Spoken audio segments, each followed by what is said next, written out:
letní den, když nebe potemnělo, nad vinicemi ticho náhle stichlo, z dálky se valil hněv a stíny zla.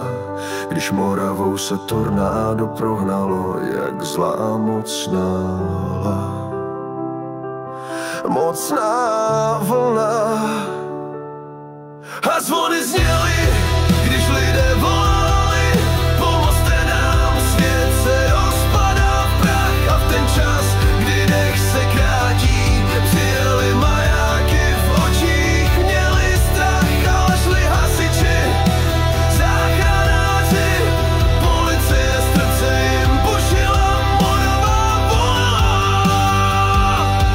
Zásah IZS, to byl boj za každý dech, za ruce, co drží, když padá svět.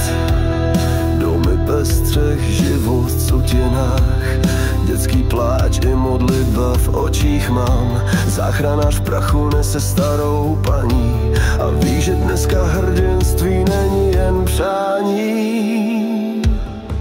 A zvony zněly, když lidé volali, pomozte nám, svět se rozpadá v prach. A v ten čas, kdy dech se krátí, přijeli majáky v očích, měli strach, ale šli hasiči, záchranáři, policie stála, srdce jim bušila, hlava volala.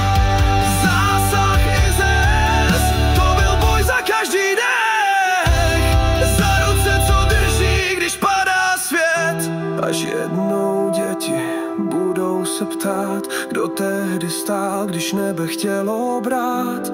Řekneme jména a řekneme činy, že odvaha žije i ve chvíli viny. A tak dík těm, co nezáleží.